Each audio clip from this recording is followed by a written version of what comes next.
Hello, Internet. We are back. We have Kevin here. I have myself. Horrible voice, coughing, sneezing, all sorts of dreadful things in the background. I wouldn't know exactly what disease got hold of me, but whatever it is, we're fighting and we're winning. I want to thank all of you who sent me good wishes and a lot of boerenraad. I don't even know how to translate that, Kevin. Perhaps you can try. But we're back. Kevin, you're welcome here as always. Thank you so much. We're continuing also with entrepreneurship. And if I'm today a bit slower than usual, well, I blame the flu or whatever's got hold of me. So all over to you. Let's go. Good. No, I appreciate that.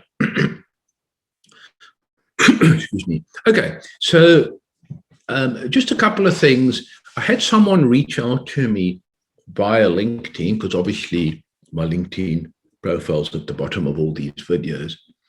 And he's got a business. He'd been listening to your channel. He's got a business where he employs about 50 odd people.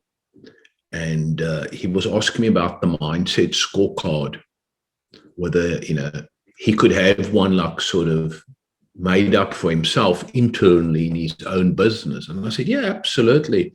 I said, I live my life by the mind scorecard that at the bottom of these videos. But you can get it very sort of department focused. You could have a mindset scorecard on productivity in your business.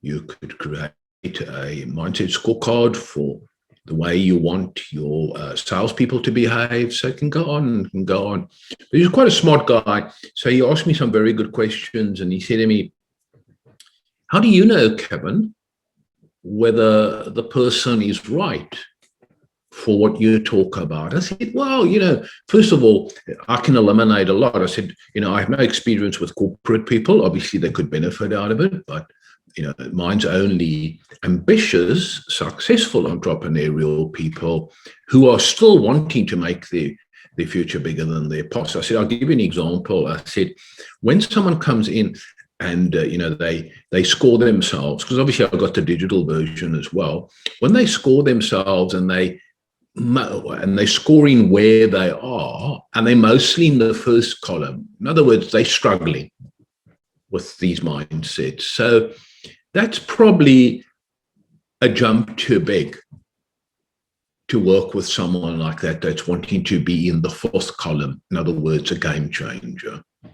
So if you look at that PDF, you can see next to the 8 mindsets, you can see the 4 columns. The person who is scoring themselves where they are right now, mostly in the first column, that's a person that's struggling with these mindsets.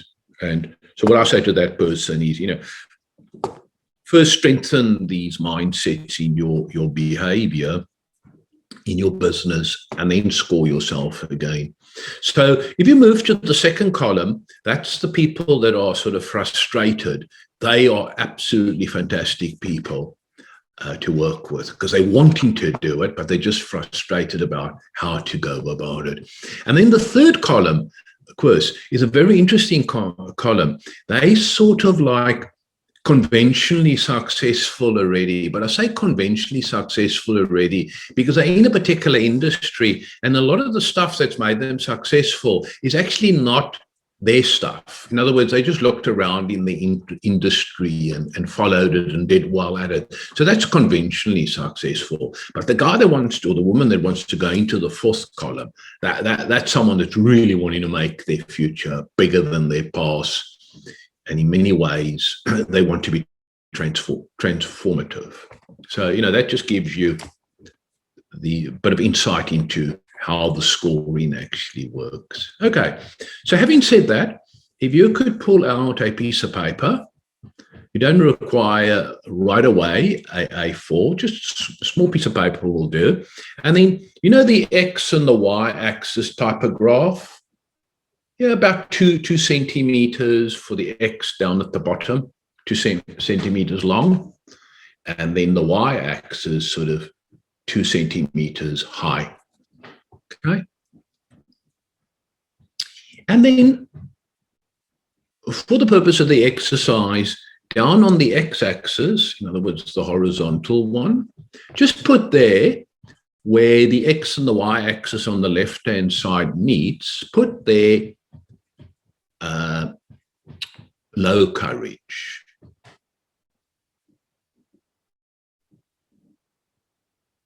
And then midway along, medium courage. And then at the end of that line, high courage.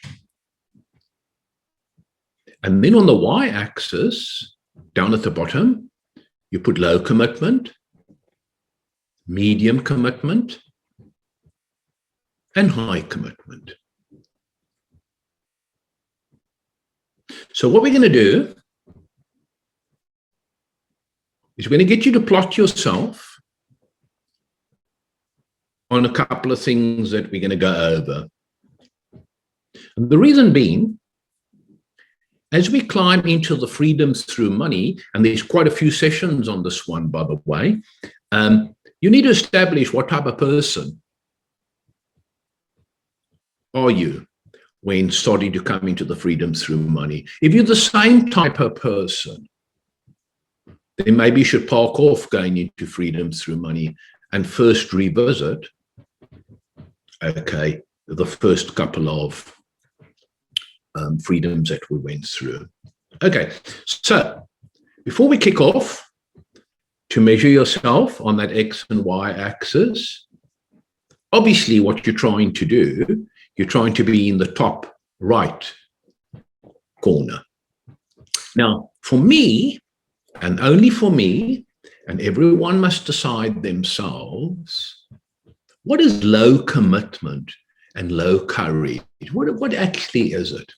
And to me, yeah, they two words that we clearly understand, and you look in the dictionary, you'll be clearly able to understand. You might actually learn a little bit more. But me, for Kevin Johnson, I like putting some words down there in the bottom left that resonates with me.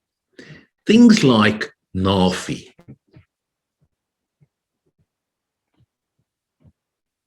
Things like SOMFU, but instead of the M in SOMFU that stands for military, kick it out and put E, entrepreneurial. Okay. Slapgat. Chippogat.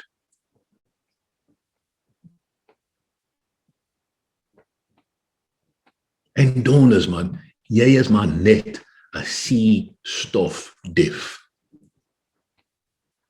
To me, once I have those words down there, this graph comes alive. Now I know where I'm going.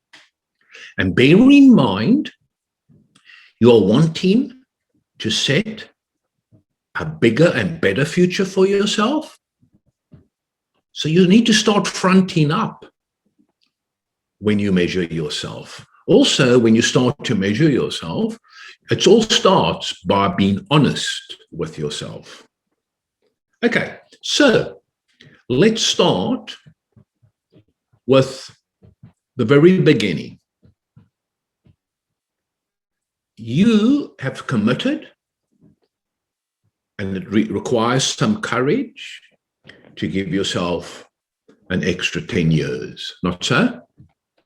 Okay, so if you to take the word 10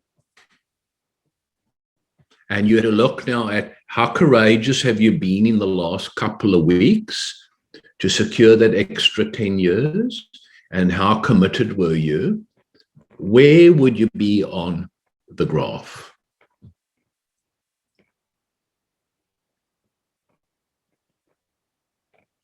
And you can just put a little circle, put the 10 in there so that you know what that circle stands for. Okay, you've got that?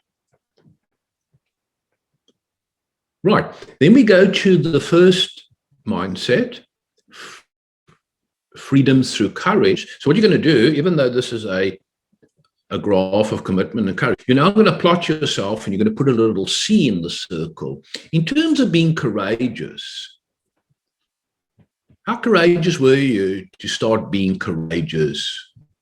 And secondly, what sort of commitment did you show? So where does that sit?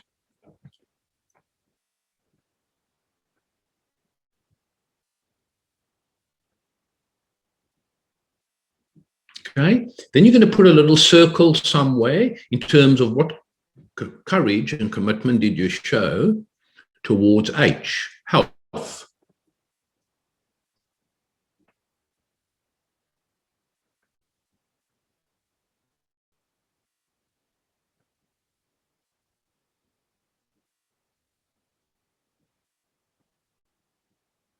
And then on that X and Y axis graph, purpose. How much commitment and courage did you show towards becoming obviously very clear about the freedom through purpose?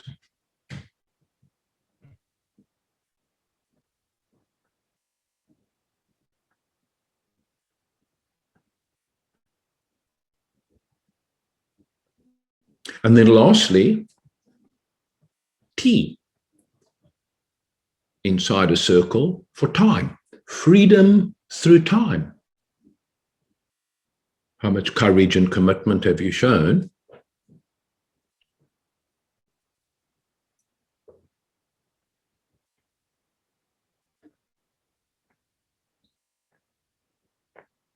Okay, so this is what I'm going to share with you now, Urs. This is scientific. If you've been honest with yourself and your dots are up in the top right quadrant, then the results you get out of freedom through money is directly proportional to where you sit on that graph in front of you.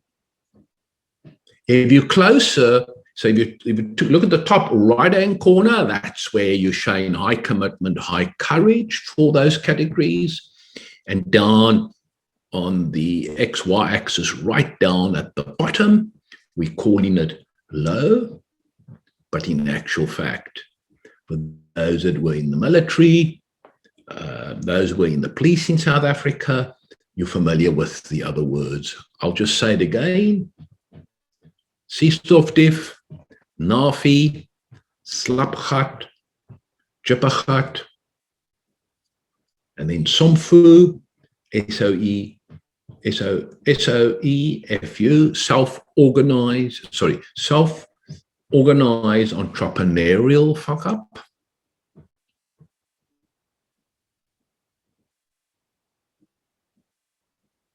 So in a nutshell, and to sum it up, this freedom we're going to be climbing into now works exceptionally well for people whose circles are showing to be up there, top right. So if you more down to where those explicit words are, then what I would be saying, you first need to fix up the first 4 mindsets in the series of 8 mindsets before you move on, because I don't know what you would be hoping to achieve out of the 4 that's to follow. And this particular one, freedom through money, it's a big one. You know, it takes about 3 or 4 sessions. So there we go. Any questions before we move on? They need to be the same, Kevin, if in the commitment range as I would be in the X range, when you call it the courage. Yes. Well, you know, we're always going to be the same. If one is to the right, yeah, it should be to the right on the top one too. Yeah, but if let's say you're on the bottom line and you put the courage, you know, let's say 3 quarters up, it's a little dot down at the bottom, and then obviously you go up the commitment and you stop there. Then all you do is you just pencil the 2 lines till they meet, and that's where you put your little circle. Does that make sense? Yes, thank you. Yeah.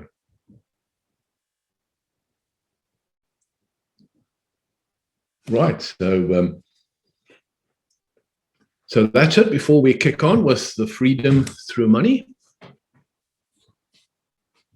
Now, if you are moving towards the top right quadrant, bearing in mind, as we said in all the actual videos so far, that mindset number 8, which is GROW, that's what you're actually using. You're coming up with a goal, you're looking at a defined result, you're identifying the obstacles, and you're getting good people to help you. That's what actually propels you up to the top right. So grow is very important in helping you to get to the top right. Now, the reason why you need to be top right is for something that needs to emerge for everyone that's serious about these mindsets. Namely, when you get to the money one, and when we touch now on money for 3 or 4 sessions, I'm not going to be talking about investments and is a property versus blockchain. That you go and see financial advisors. Entrepreneurial people are looking at gross profit revenue. That's really what entrepreneurial people are about. So what we're trying to achieve here with all these freedoms is that when you actually in your company, you're trying to create a business that gives you an unfair advantage in your space. Unfair advantage. Now, some people's brains see that as being immoral or whatever it is. What it actually is, it's probably the best compliment you could ever get from your clients or from competitors, which is one of, how the hell do you do it?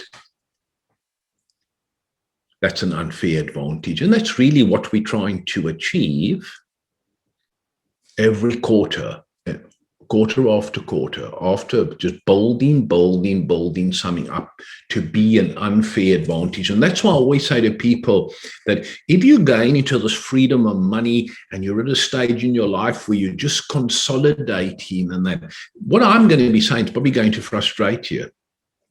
What this is all about is much bigger and better breakthroughs, a future that's better than your past. So those are the things that you're buying into. Okay, so having said that, what I'd like you to do is normal story, 4 big blocks, and then right at the top, you write your name, Chief Courageous Officer,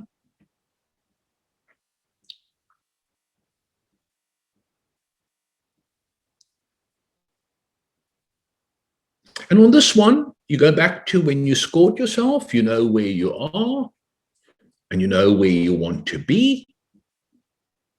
Okay, and now what we're going to do is we're going to climb into the freedom through money. As I said, there's quite a few sessions on this one, and especially when we go into doing the quarterlies and the mid-quarters, and we'll be talking big time on this particular one. Okay, so what I want you to do, top right, same story again, number 1. Okay, so there, what I want you to do is to write the word euro and then next to it, unit. So this is a euro unit that we're going to be talking about. Okay, so because these 4 boxes, just like all the others, it's basically going to be 4 units that we speak about today. So what I say to people, rather than seeing your business as a 1-dimensional business, see your business as a 4-dimensional business. Okay, so the first one is euro unit. Okay, so what we're really saying is that when you are working with a group of people in your industry, in other words, clients, and your strategy in your business is to be a euro to a certain type of client, the world changes for you in your business. And I always say to people, all of us have been on the receiving end where we've said, wow, that person is a euro to me. So I've got a euro in the entrepreneurial world. He's 78 years of age. He keeps making his future bigger and better than his past. He's fully involved in his business, and he's having a great time, and the revenue just goes up and up and up. And because I learned so much from him, he is my hero when it comes to entrepreneurialism. So I know we've grown up to be a little bit much about who our heroes are. Is it John Wayne or so on and so forth? Or for those who are my age, had a book, little comic book in those days when we were growing up, Saboteur, blonde hair guy, writer in SWAT. So we're talking about the entrepreneurial world here, although you find them all over the place. I mean, if I look when I was at 3-2 Battalion, to me, my hero was Neil Ellis. Not because he was doing daring things, because, when you're 21, 22, 23, and you're doing daring things on the ground at 3-2 Battalion, you're not for a moment going to think that, Neil's been daring. But where you do see him as a hero is that he's got hero capability. An average helicopter pilot is capable. But when Neil comes along, he just takes it to the next level. So that's really what your clients are looking for. They want to look to you and say, Chris just doesn't have capability that I buy, but what he's got is he's got hero capability. Okay, so having said that, if that all makes sense, and bearing in mind, we come to this one regularly. So you go on a lifelong journey, okay, questioning yourself all the time as to who do you want to be a hero to? So that's a good question. So you can write that question down. Who do you want to be a hero to? And we're talking specifically now clients, the type of clients that you would like to be a hero to.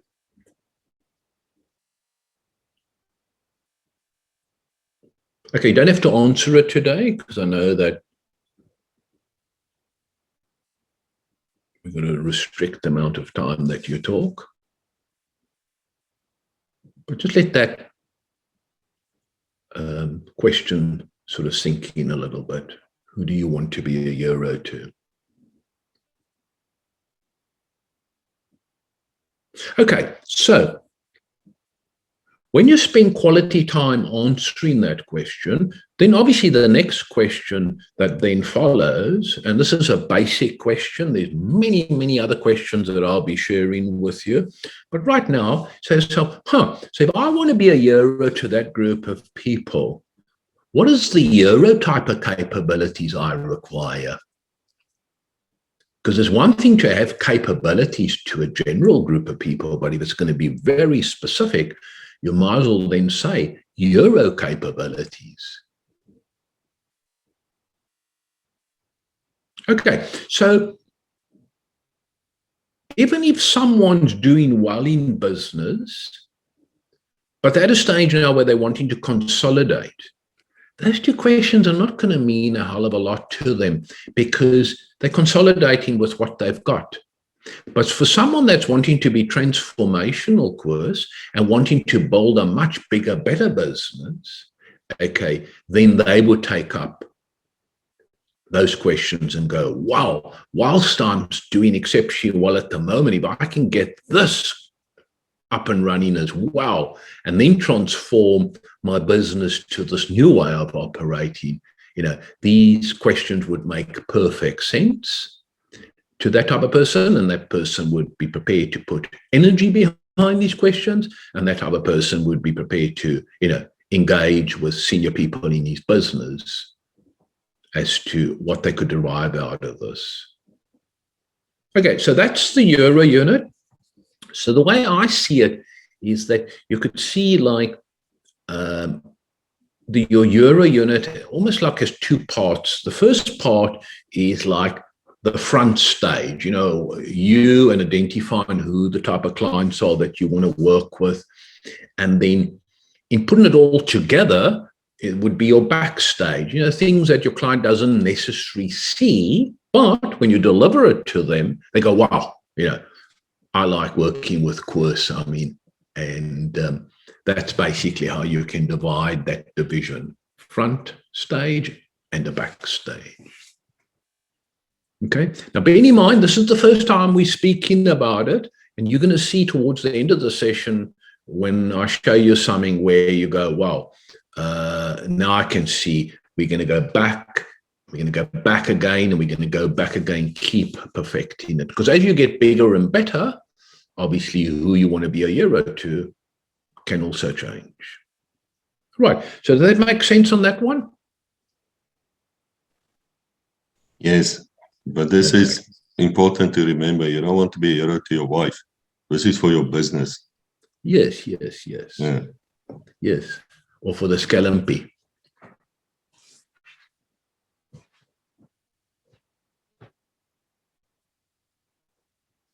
Yeah, I've just been thinking it must be very difficult for those guys out there, or even for that matter, the girls who were like in their companies and their businesses used to traveling and that, and then they got a scallumpy in the other town, and now with COVID they got to do it by Zoom and that.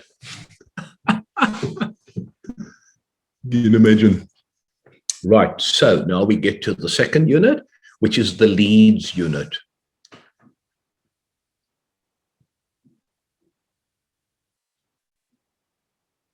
I want to say to people, with these 4 units that I'm sharing with you today, almost imagine you are in your own building. There's 4 stories. And right on the ground floor, you've got the Euro unit. Just imagine it. And now you're going up to the second floor. And that's the lead unit. Okay. So the lead unit, the best way to summarize a leads unit, okay, that's where you go looking for the business.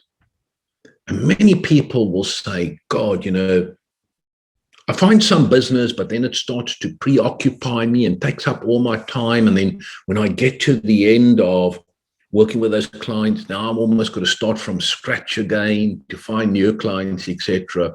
Now, we want to avoid that because that causes a lot of stress and heartache. So the best way to see a lead unit is to see it in this light. Yeah, you're standing at, let's say, the airport, or you're standing at the station and you see 2 machines there.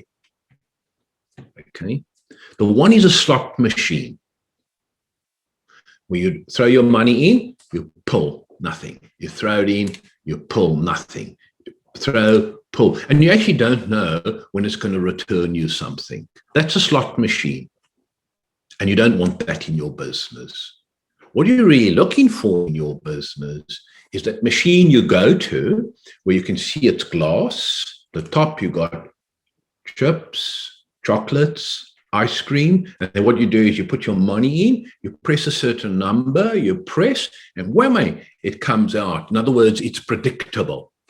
Now, what you don't want, okay, is that slot machine in your business. What you're really looking for is a vending machine where it's predictable, where you can basically say, I've got a business where I can say, if I'm wanting X amount of prospects at a certain time, and I'm prepared to pay a certain price, I actually want to create a vending machine in my business where my system basically delivers me exactly what I'm wanting versus that bloody slot machine.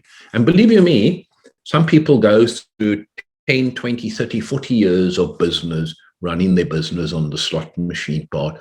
And there's no wonder why a lot of people don't necessarily like what they're doing. Not that that's the only reason. And why a lot of people say, oh, I wish I could get out of it. Because let's face it, who wants to play the game of a slot machine? It's a lot more better if it's predictable. Okay, so today we're going to keep it very basic, and we're going to ask ourselves two questions there. So under the leads unit, you've got to say to yourself, okay, so this group of people that you want to be a hero to, if you're going to be reaching out to them, where are they? So whatever product or whatever services that you're selling, okay, where are they?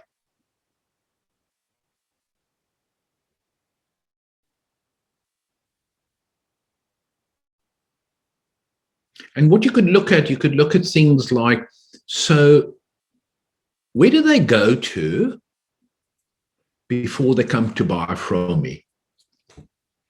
So let's say, for argument's sake, it's a rubber duck for leisure on the weekends. And I sell rubber ducks. Say to myself, right, so what are the keywords they use when they search on Google?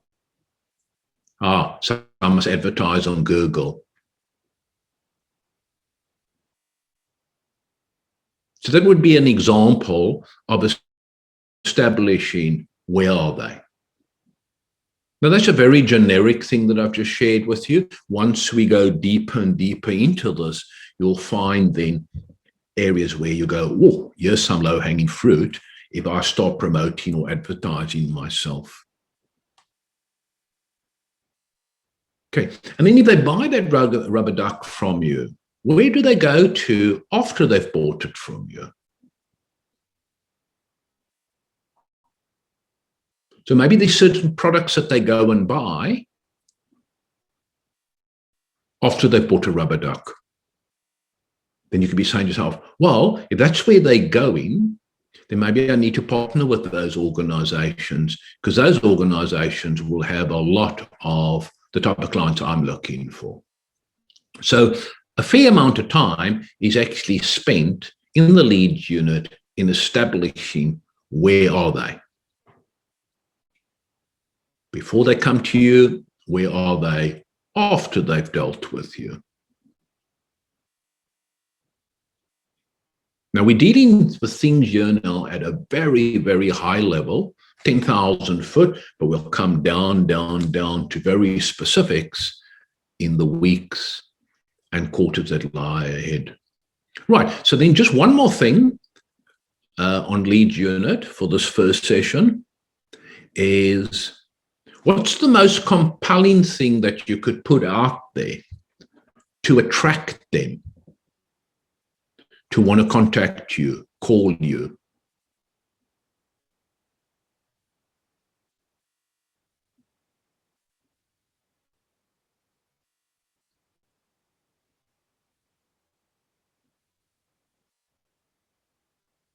So an example, course, could be that you put, once you're very clear on who your target market is, and let's say, for argument's sake, it is military and police, yeah? That's who you want to be a hero to, those type of people. Okay, then you could say to yourself, okay, where do they go to? Where do they hang out at? Well, they all belong to associations. So therefore, if I put a very, very smart, compelling document together, and then get it out to all these organizations, that's the way that you would then get them to dialogue with you. And if you're wanting to get them to do your work, then make it compelling enough that they want to distribute it. So that would be your way of putting something compelling out there. But as I said to you, we go into these things in big detail. Right, then the second, we move on to the third one, which is the sales unit.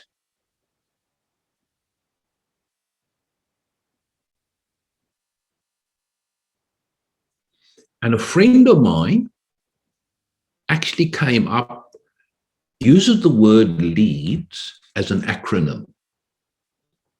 The word leads, he uses as an acronym. Let's engage and do something. Let's engage and do something. And then on the sales side, the sales acronym is Sell All Leads, Easy Solutions.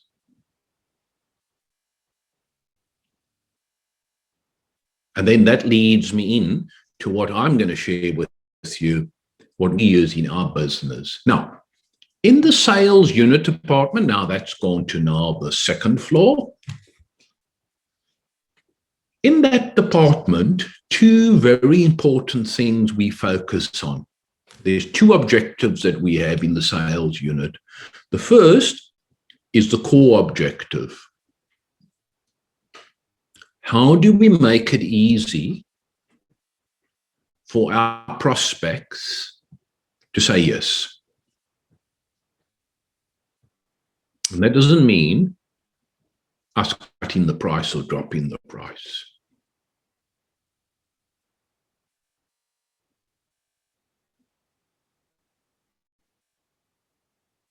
And then the strategic objective is that we must have a system that delivers 100% quality service every time. So the business that we run, where we sell mindset scorecards and quiz assessments, the software to all these consultants and that, our standard that we set, Quiz, is not based on the mood of the people that are executing it for us. We've got a system in place that makes sure 100% of the time we deliver 100% quality service. Not because we just want to, it's because that's our second objective in the sales unit. That's our strategic objective.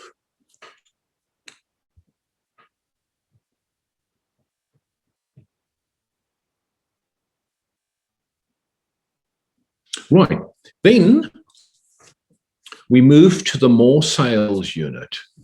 Now, what actually happens is that when we get a client to say yes in the sales unit, the core objective is to get them to say yes. The strategic objective is to deliver 100% service. Then what we do is we've got something that we do that gets that more sales unit coming alive. And that is, we do something for all new clients, something that's unexpected, personalized, and relevant to them. That's after the sale. Personalized, relevant, and unexpected. And many people have said to me over the last few decades, but what do you do for them, Kevin? Why don't you actually do it in the sale? Now, there's a reason why I do it after the sale course, is because if you throw everything in during the sale, before the client parts with their money, that doesn't have a big impact because the client thinks, well, you're doing it to get my money. But if you've now got the money from the client and then you do something unexpected, relevant, they go like, whoa, wasn't expecting this. I mean, the guy's already got my money. And I mean, this is now a nice new journey to be starting. Because bear in mind, you want to be a hero to them.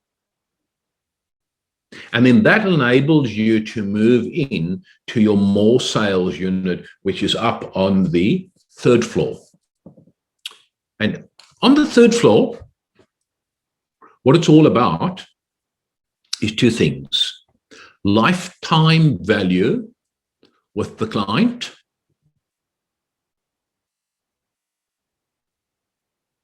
and depending on what you sell them, at a certain time after they've bought from you. It could be 1 month out, 2 months out, 3 months out. You proactively, out of your system, orchestrate referrals.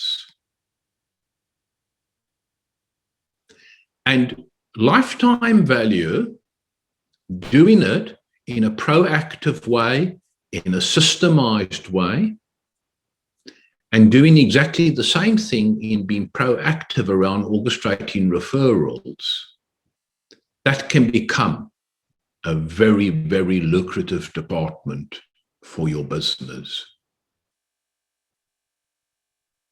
I have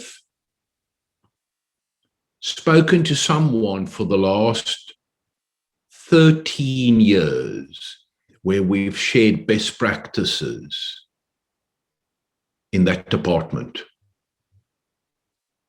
And then he came up with something incredible. You know, in business, you'll have things like ROI, return on investment.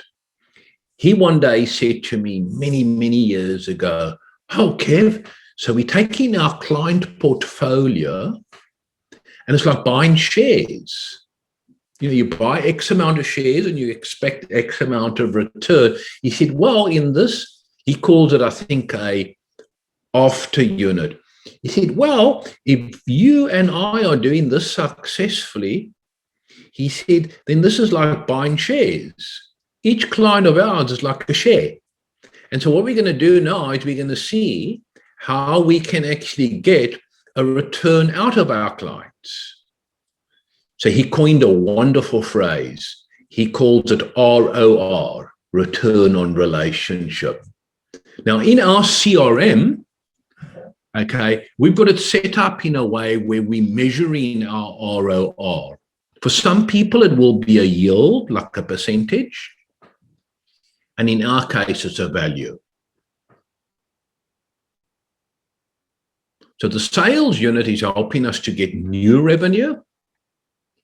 And the more sales unit is a lot of the hard work has been done already.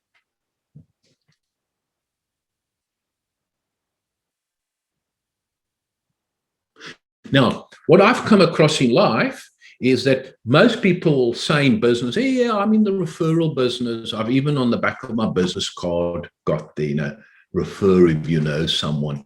That's sort of reactive. Proactive is where at a certain time after the person's purchased from you, that your system actually activates something. And then your company proactively engages with that client. Says, hey, do you have any people, for example, that would appreciate this? I've got this new white paper, whatever it might be. And do you have people that you would like to share it with? Now, a lot of people are put off by asking for referrals because they feel that, oh, I'm not good enough to be finding my own business. I'm having to ask. And I say to people, that's not true. Just park that off. And then others will say, of course, no, I don't like asking for referrals because you're putting someone out. They've got to go and do a bit of work. And it's all nonsense. So what I say to people is if you really want your referral division to be lucrative, you've got to understand the psychology of referring.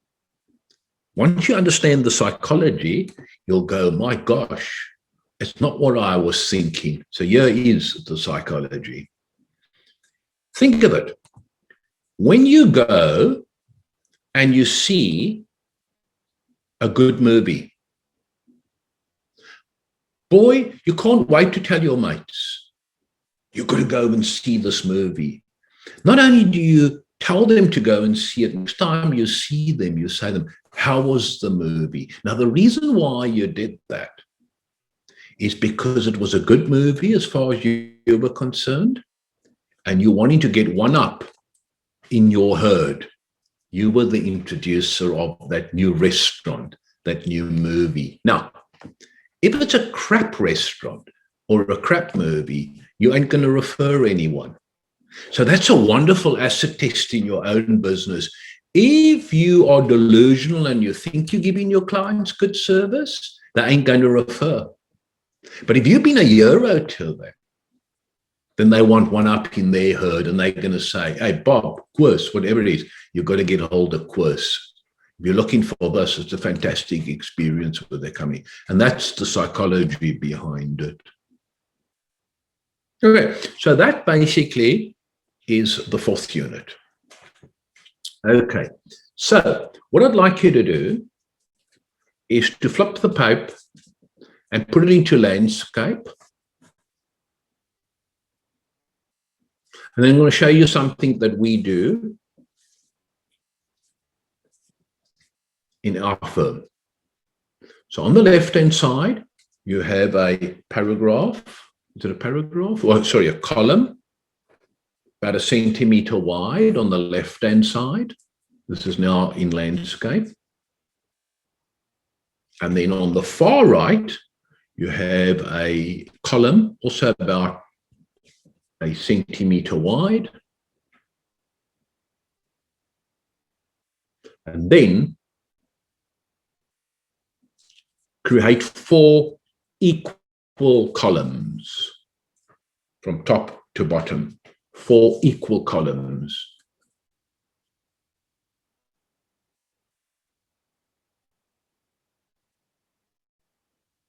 Okay, so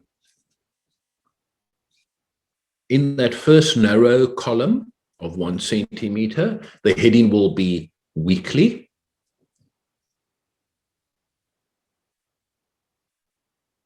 And this that I'm sharing with you, we run this on a quarterly basis. So, you know, our whole business is based on quarters. So be obviously in that first column, 1, 2, 3, 4, 5, all the way down to like 12 weeks. Okay. And then in that far right, the top, score, because you're going to use that thin, narrow column to score yourself. Okay. And then in the 4 wide columns, yep, you guessed right, you put euro unit, sales unit, sorry, euro unit, leads unit, sales unit, and more sales unit. Okay, so what we do in our business is every week we address the euro unit with a goal, leads, sales, and more sales. So basically what we're doing is we are setting ourselves weekly goals. And people say, well, Kev, you set a quarterly goal. That's 100% correct. We do set a quarterly goal, but then we make sure, because we're going bold with that quarterly goal, that we're giving ourselves 12 weeks to get it right, to achieve the result. And then very nicely, come the end of each week, on the far right-hand side, you look at a euro, yep, achieved that. Next one, yep, achieved that. Yep, next one, achieved that. Nope, not with the 4th one. Okay, then you give yourself 3 points. Now you go to the following week. You do exactly the same thing. So someone said to me once, for how long do you do this? Do it forever. So on my feet above the ground, and I'm running a firm, I do it forever.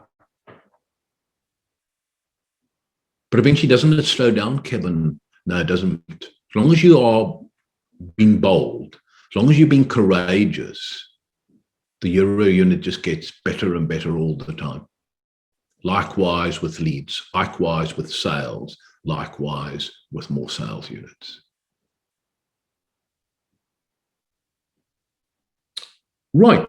So, in conclusion, okay, based on your first X and Y axis exercise that you did, course, and based on the intro, and I say this is now just the intro to the Freedom Through Money. Yep, you guessed right. Did you get clarity? Did you get some confidence out of it? Yes, it was quite and did you get some new capability today? Yes, absolutely. Okay, so there will be a PDF with the scorecard and obviously a one-pager just like the others in the notes in the description box at the bottom for those who are listening. So to those who are listening, I ask you the same thing. If you've gone through all of this yourself as well, and you're getting that clarity, confidence, and new capability, bear in mind, okay, we're not charging for this, but what we would appreciate is if you've got something, okay, to be able to part with it and forward it to the 3-2 Battalion Veterans Association. Details in the description box at the bottom. I just want to say that if you have any problems finding that PDF files, just contact me. I'll give it to you.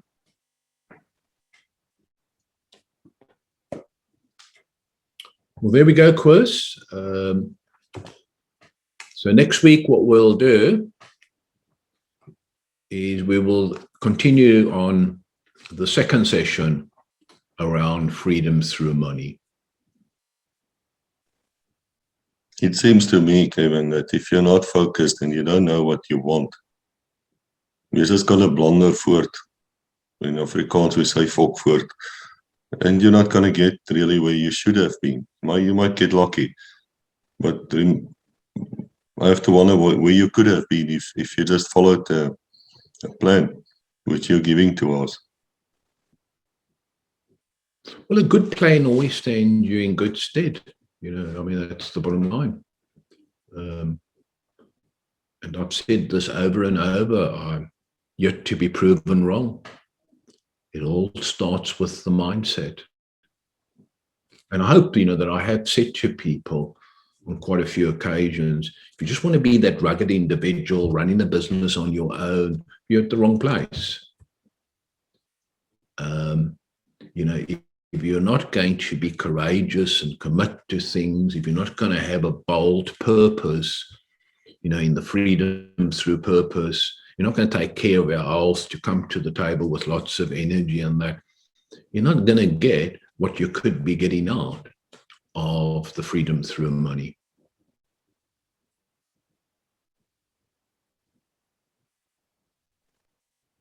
No, and then it's almost your own fault. And if you look at the commitment and courage, X and Y axis, there's more to life than being down there on the bottom left. Now you could find, you could be down at the bottom left and you're none of those. You're not a jippergat, you're not a slapgat. You're not Nafi, you're not creating a Sophie. But, maybe there's some psychological issues. And then obviously, you've got to speak to people like Franz. Because that's what he does for a living. That's his profession. And I believe you did say that Franz, the psychologist, was willing to come here and help. Oh, absolutely. When we start to do our quarterlies, because I'm going to share with you and the audience how we do our quarterlies in our business, then, he's going to be in those sessions as well. We're also going to have separate sessions where, it's going to be his sessions, but he's going to get me in his sessions and others. So, you'll be able to hear it when it's very psychology specific, or in my one, which is entrepreneurial, he'll be here. Plus, you can reach out to him.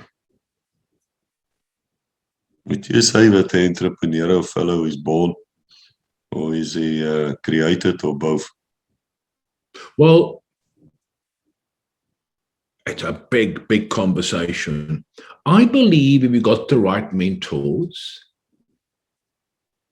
you can be taught it to be a half decent entrepreneurial person. Because, everything works like on the bell curve. So basically the bell curve, it could be on demographics, it could be on violence in a society, it could be around entrepreneurialism. And basically I've got them in 5 categories. So the bell curve would work like this. At the top, you've got 5%, they're the absolute incredible entrepreneurial people. And then the bottom are, you've got the other 5 that are just plodders, battlers, and they're going to find it very tough. And then in the middle, you got the 60%ers that, get by. And to the flanker, then you get 15 that's hovering down towards the 5 of battling. and then you got the 15 above the 60. They're not the 5s, but they're not the 60s, but they're doing pretty well for themselves. So that's sort of the bell curve. So I'd say most people can actually be taught it, but it does start with having the right mindsets, because you can't fault the following, namely, your mindsets makes the world that you are living in. Okay, mindsets determines your behavior determines your actions, and so therefore you've got to have that. It's a prerequisite. You can cruise in a corporate environment at 80% and still get all your promotions. But when you go the entrepreneurial way, it's, you're either all in or you're not in at all. And also, sadly and unfortunate, I don't know where this nonsense comes from in the Western world, which is this macho-ness of, oh, I don't need much sleep and I work 16 hours a day. It's like, it's just madness to relentlessly be living life like that. There's just something wrong with what you're doing. Because I coined this phrase. I've always said it, an entrepreneurial person, okay, I'm not talking about the revenue and the cash and all that, but when they're waking up in the morning, their job is simple. They've got to take things from a lower level of productivity to a higher level. That's what an entrepreneurial person does.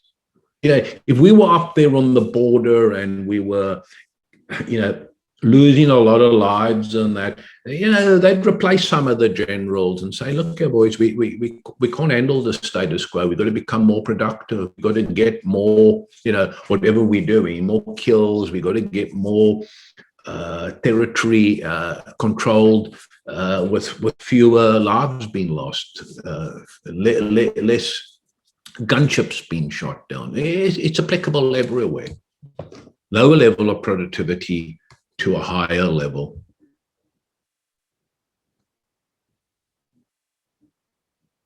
And also when it comes to entrepreneurialism, is that you be very careful of just staying busy, because you could be staying busy in your comfort zone. And what happens if your comfort zone doesn't generate enough money?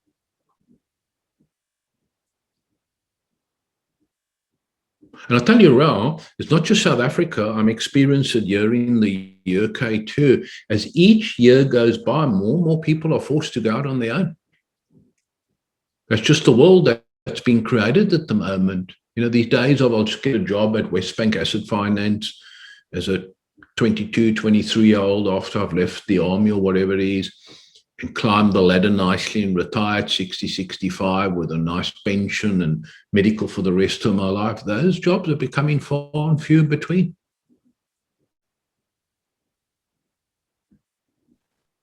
I think you hit the nail on the head here with that one. And don't think, if I may say this, an education by itself doesn't mean much. I've got a good education, spent years at university, what you call a professional man. And I can tell you, unless you have entrepreneurial skills, you will not make it in any profession. Yeah, because one thing with entrepreneurial, you can't rest on your laurels. And,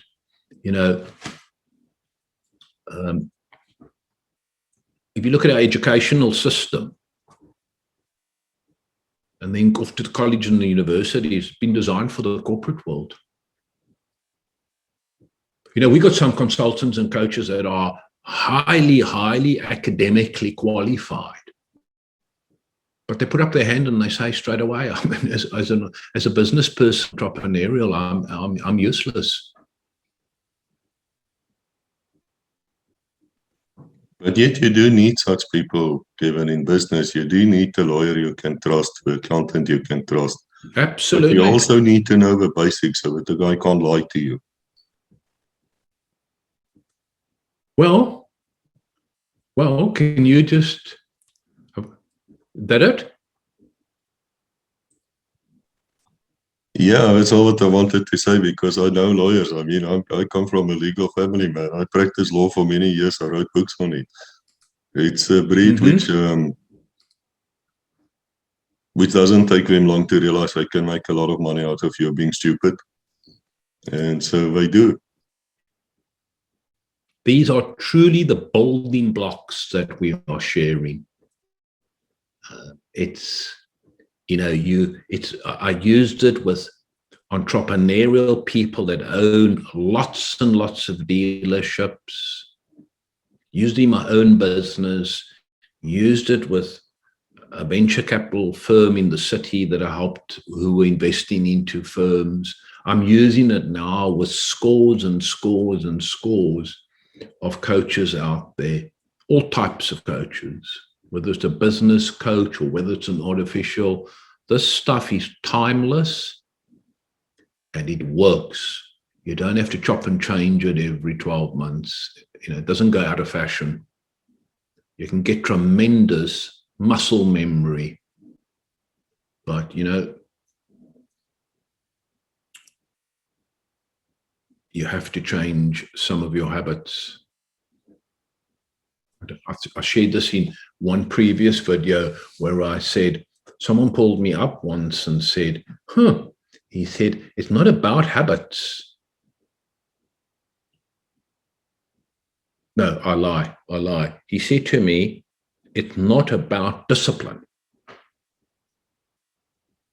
I go, oh, okay. So it's not about discipline, what it's about. He said, well, it's about goal-directed habits. He said, because think of it, Kevin, we're all 100% disciplined to our existing habits. But what happens if our existing habits are crap? And then the penny dropped. I went, whew, that's profound. Now you get these people that are got a mental makeup or go chisel away. Yeah, but you do need discipline, and he's technically not right. And then I say to people, entrepreneurial people got no time to get caught up in those little discussions. Take it for what it's worth. The man has made his point. It's profound. Run with it. But you get these people who all like that. When I was at 3-2 battalion, so I was in the training area and I had a white group there. And then there was one or two. Always got to find the 1% when it won't work. They're not taking in the 99%. So I should just cheer them on and yak them all. And then eventually I told the whole group, it's those two little fuckers. It's also a cool thing. So my mate was because we didn't do much instruction work there at 3-2. So my mate was at infantry school. He said, we got them in the huts. It's cold and we're teaching them all that. And he said, it's doing basics now. So they've been yacht around and all of that. So what actually happens is you ask a question. By the way, you never call out a person's name. Because the troops are all tired, so they go, oh no, it's Chris that's going to be asked the question. Then they just switch off. So you always ask the question first, then pause, and then go, okay, well, I'm going to ask. Okay, I'm going to ask him. But then you get the smart aleck. He stands there and he takes his handkerchief out and he starts to cough. Because he thinks down in his mind, if I'm coughing, the sergeant's not going to ask me. So my friend is a staff there. So he tells his corporals and his sergeants, right, what you do just to show them, you clear them on and you yak them up the hill. When they come back, you ask him, now, what happened? Why did you get yacht? And then you share with them. You say, that bliksem there. Every time the questions get asked, he coughs. I love it. But you get it amongst entrepreneurial people too.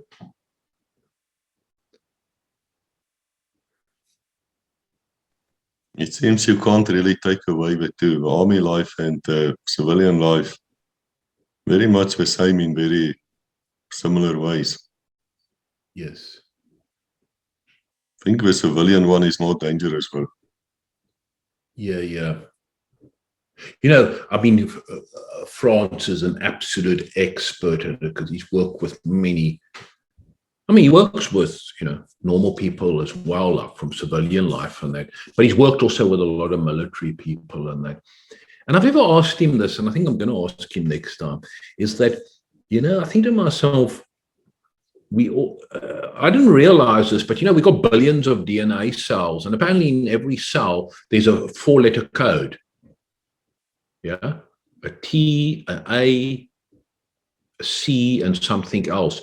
And each person, if they take that coding out of your DNA, it makes catalogs of books of formulas. That's how unique we actually are. And I used to think to myself, if you've been too long in the military, and you're in a unit where you're spending time with people above you that are very dictatorial, autocratic, and they don't give you much flexibility on that. I mean, that could perhaps stifle you, I wonder, when you leave, and then you just don't know how to open up and go for it because you've been suppressed.